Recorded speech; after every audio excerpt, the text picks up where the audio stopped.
Hey everybody, welcome to IMS Rides. In this premiere episode, we are going to explore the wonderful world of motorcycles as it pertains to new riders. We're also going to showcase why small displacement motorcycles are your perfect entry into this sport.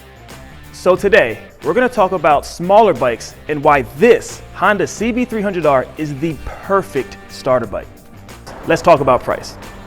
Now, most new riders are feeling a little tight when it comes to finances, but the fact of the matter is, we all still have to get somewhere. In most major cities, traffic is an absolute nightmare. Coming in at a shade over $4,600, this bike is very, very affordable, looks amazing, and has that tried and true Honda reliability that we've all come to know.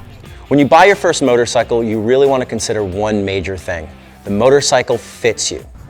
To enable that confidence, make sure that you can reach all of the controls, like the front brake, clutch lever, rear brake, and gear shift lever. Oftentimes, these controls can be adjusted. So what we recommend is to go down to a dealership that has a variety of motorcycles. Reason being is you get the opportunity to sit on many different motorcycles. Try as many as possible, find out what feels comfortable, because being comfortable on a motorcycle will take your confidence through the roof and make you a much, much better rider. A little bit about how much fun this thing is to ride. It's phenomenal. It is. It's like, it has a seat height of about 31 inches, very low to the ground, so anybody that's around 5'5" or above is gonna feel comfortable. I'm 6'5" and I fit really well on this motorcycle. But it has a little bit of power too, not a lot to get into trouble, but just enough to get yourself around town. And it only weighs 315 pounds. That is nothing. That's wet weight, not dry weight.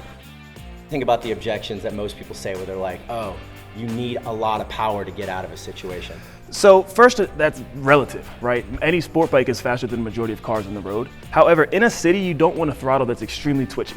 A 300 like this has a very progressive throttle, very easy on the brakes, and is easy to maneuver. So you can actually maneuver out of trouble without having to use the throttle. And that's also an important thing for any new rider to understand, is that while you're learning to ride this machine, you don't want it to overpower you or scare you, right? Or overbrake you. Yeah, in some way. Motorcycles are fun, and part of that fun is learning actually how to ride them.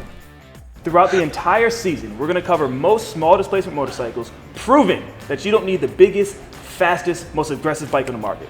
We're also gonna answer your questions that are probably the most common questions that most new riders have. Yeah, and we want to answer those questions, so make sure you leave those down in the comments below. Also, be sure to follow us on Instagram, Facebook, and Twitter for more stuff, because we'll feature bikes like these on our Instagram stories and whatnot. But also, really important, make sure you hit that subscribe button, wherever the subscribe button is right now. Make sure you click that and follow us along. We're going to have more episodes coming up. But for now, I think it's time to go ride a little bit more, don't you think? Yeah. Cool. You want to take this? Yeah.